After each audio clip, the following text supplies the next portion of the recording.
The first recall of genetically altered food. Kraft admits its taco shells have corn not approved for humans, and other foods may have it too. The president taps emergency oil stocks under election year pressure to bring prices down.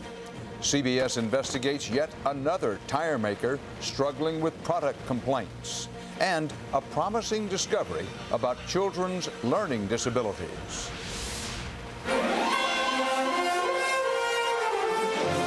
This is the CBS Evening News with Dan Rather reporting from CBS News headquarters in New York. Good evening. The fear became a reality tonight. Genetically altered corn not approved for human consumption has in fact made it to some American dinner tables. Kraft today recalled its Taco Bell brand taco shells sold in grocery stores nationwide. And it turns out Taco Bell restaurants have used the same supplier, and they say they're now testing their shells. All this adds new urgency to the debate over genetically altered foods and what your government is and isn't doing to regulate them. CBS's Wyatt Andrews has late details. The unprecedented recall is the first one aimed at any genetically modified food. Kraft Foods today confirmed its Taco Bell taco shell sold in stores contain the banned substance Cry9C, which the Environmental Protection Agency fears could cause allergic reactions.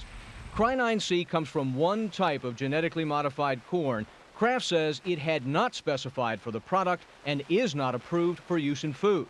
Food safety groups called the recall critical for consumers with allergies. If you or your family has a potential allergen problem, this could trigger it. Do not eat these foods. Kraft has said don't eat these foods. Take their advice. An unapproved biotech substance in food indicates major breakdowns in consumer protection. The maker of this corn, the Aventis Corporation, was supposed to restrict its use to animal feed, yet clearly it was mixed with yellow corn number 2, food for humans. It is clear now that Aventis does not have a process in place which ensures that American consumers won't be occasionally eating their corn, which has an unapproved pesticide in it. The recall also shines a spotlight on the FDA, which was caught flat-footed. Even Kraft complained today it was surprised there is no procedure for testing for Cry9C. That's what critics have said for years. There is currently nada, testing of genetically engineered foods, and that is because our government has said it is not necessary. Today's recall says it is necessary. It's important to note that Cry9C is only a suspected allergen, banned on the suspicion, but not the proof it might be harmful. There are reports reaching environmental groups and Kraft of consumers with reactions to the taco shells, but none of those reports is confirmed.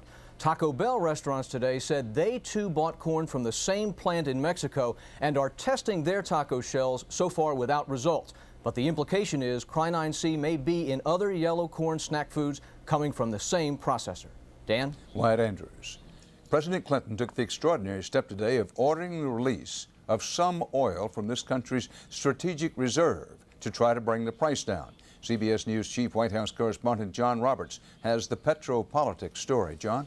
Dan, today's action really is unprecedented. Never before in peacetime has the Strategic Petroleum Reserve been tapped to lower prices. But in making today's announcement, the Energy Secretary said this nation is on the verge of a crisis.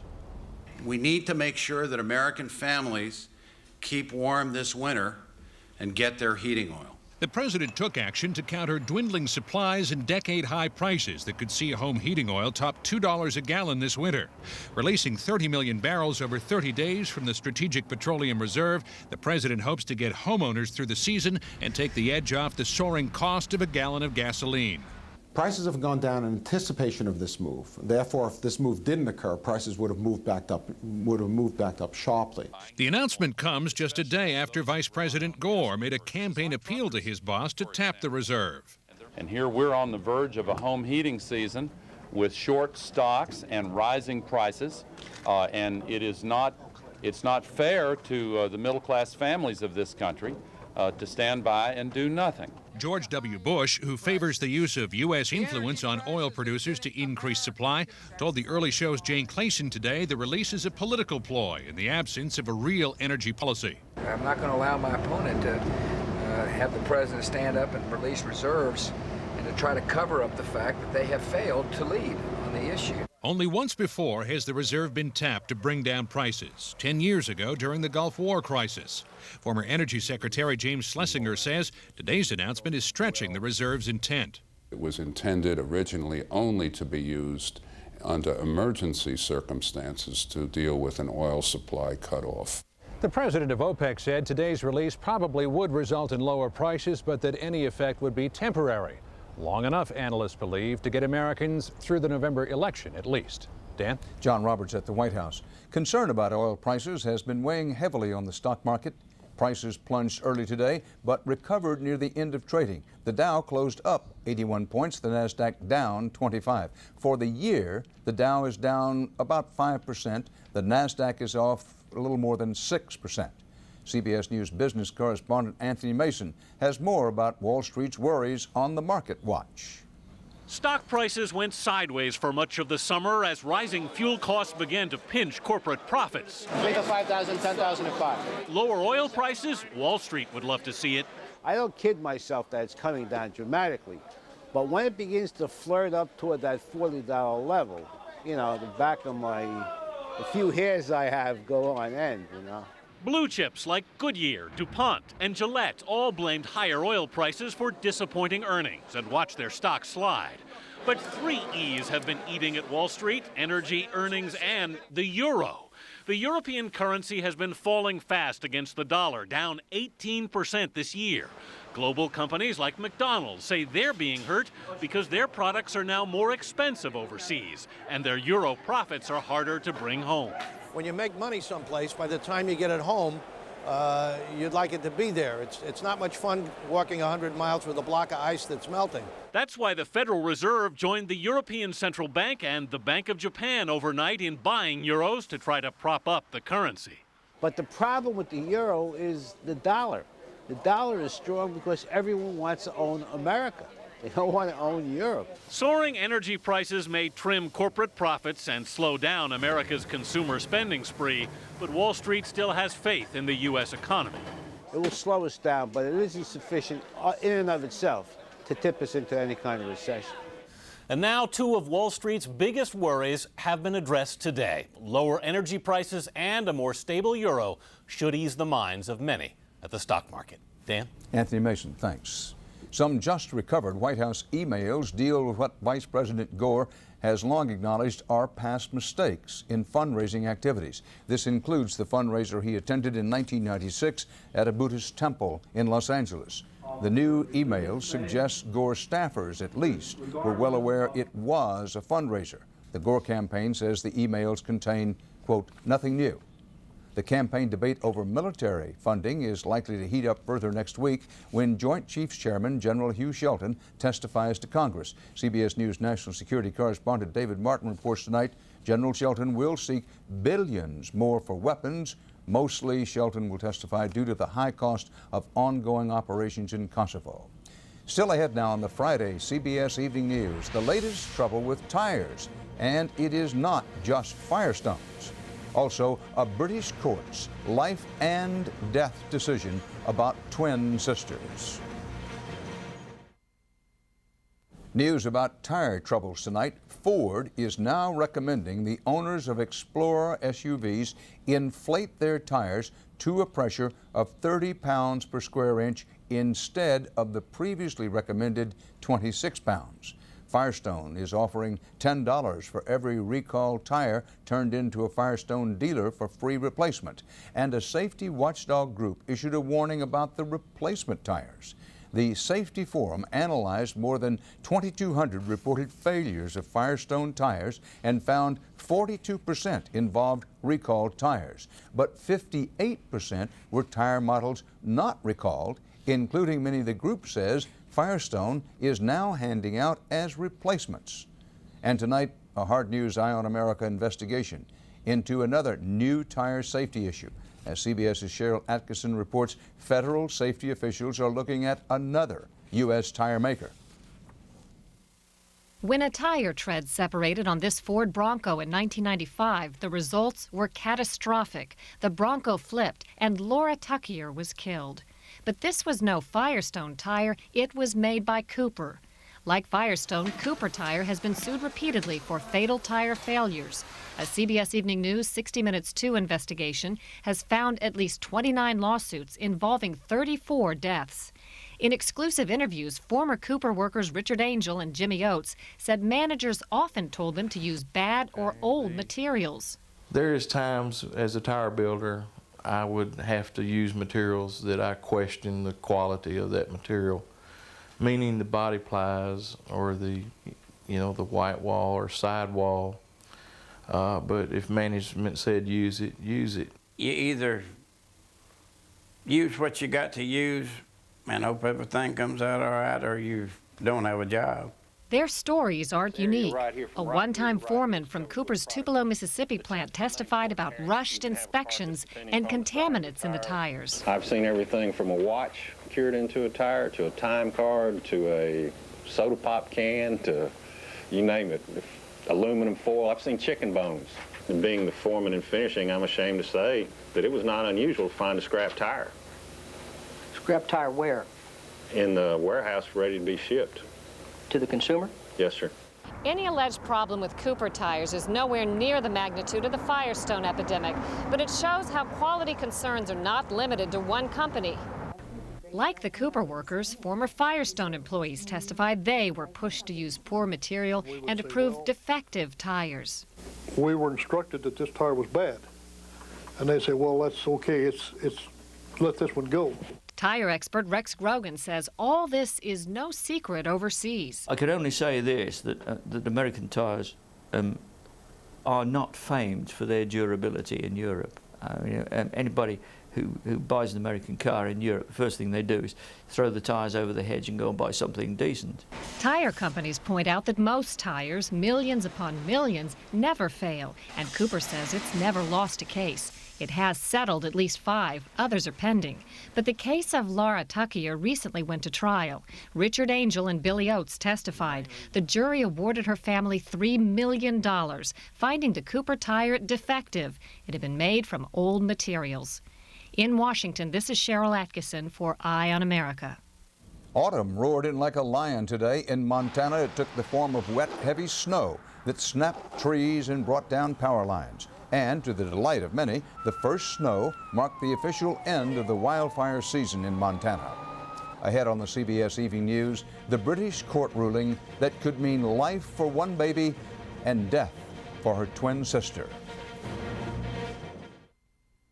There's some new fallout tonight from the case of fired American nuclear weapons scientist Win Ho Lee.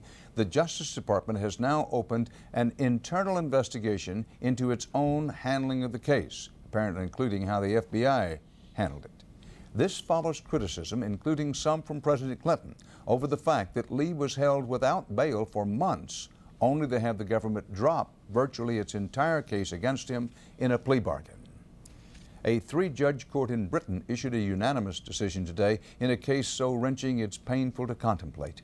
After weeks of soul-searching, the judges ruled surgeons may separate conjoined twin sisters, dooming one to die despite the opposition of the baby's parents. CBS's Mark Phillips reports from London. From the British Royal Courts of Justice today, a decision on an issue so terrible it had been keeping the judges awake at night. Whether one of 2 6-week-old Siamese twins should die so that the other can live. The one called Jody for legal purposes is alert and has a functioning heart. The one called Mary has no working heart, only a primitive brain, and is totally dependent on her healthier sister. But the court ruled today that Mary was sucking the lifeblood of Jody and should be separated and allowed to perish so that Jody can live. The decision was a defeat for the twins' parents, whose lawyer had argued that the girls be left to, quote, God's will. It's extremely difficult for them, of course. It's not the legal process. It's the human tragedy and the moral and ethical problems that they're struggling with. The parents are from the staunchly Catholic Mediterranean island of Gozo, south of Italy, a place where even the buses are given saints' names, and where residents found today's decision deeply unsettling. When we start as humans, deciding who lives and who dies, I feel very uncomfortable. So troubling was this case that the senior judge felt the need to explain how difficult the decision had been. Well, excruciatingly difficult, as you would expect. There are the most dramatic questions of life and death involved. One's heart bleeds for this family. Practically, this case involves a simple choice between whether one child dies or they both do. But it's about even more than that. It's about who decides, the parents, the courts, or even, as represented by their lawyers, the children.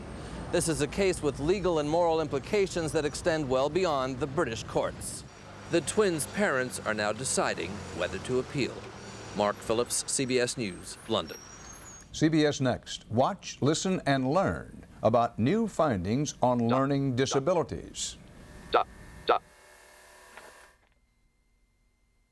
Research is turning up some surprising new insights into learning disabilities in children. These findings shed new light on possible causes of learning disabilities and suggest there may be new ways to treat them. Medical correspondent Elizabeth Caledon has the facts for you on the CBS Health Watch. Children live in a noisy universe. Now, a growing body of research shows that a child's ability to process all those sounds is directly related to the ability to learn. You just forgot the N. Conversely, children like 11-year-old Molly DeRoe, who can't process sounds well, often develop learning disabilities. Molly has struggled with reading and writing from the start. She can tell you, yeah, the R makes the sound. But if you said the word storm and then you asked her to spell it, she doesn't hear that R. After getting a diagnosis of dyslexia, Molly's mother, Anne, heard about research at Northwestern University into something called auditory processing disorder. What they're doing is they're taking brain waves or something. Children here watch movies and play listening games, while highly sensitive equipment measures the brain's instantaneous response to speech sounds. Sure enough, Molly has a problem. And according to lead researcher Nina Kraus, it's something she can't help. There is, in fact, a biological basis for some learning problems in some children. As many as 1/3 of all children with learning disabilities have a hearing problem, not with their ears, but with their brains. That means that everything from dyslexia to attention deficit disorder could be linked to a child's inability to interpret sounds. Finding the source of the problem leads many to believe some learning disabilities could be reversed. The brain is more flexible than we ever thought it was, and we now know that we can retrain the brain.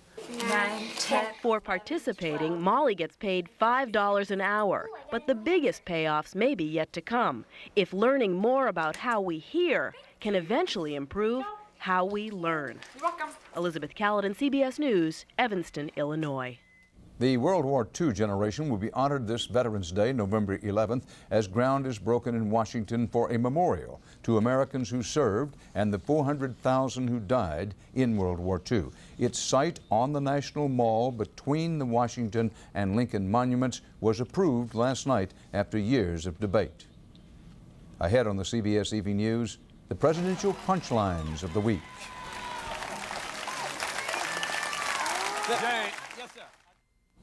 With 46 days to go till the presidential election, we end this week, as usual, with a quick look at the lighter but still possibly significant side of the campaign, with the help of a few late-night comedians who were not in reruns this week. George W.W.W. Bush made his obligatory appearance on the Oprah Winfrey Show yesterday, or as he calls it, Geraldo. A confident Bush entered the studio to a rousing ovation. It was the kind of cheer he used to get when returning to the frat house with a case of beer under one arm and something he called the Washington Monument under the other. While talking about his two children, he began to cry. Who says big girls don't cry?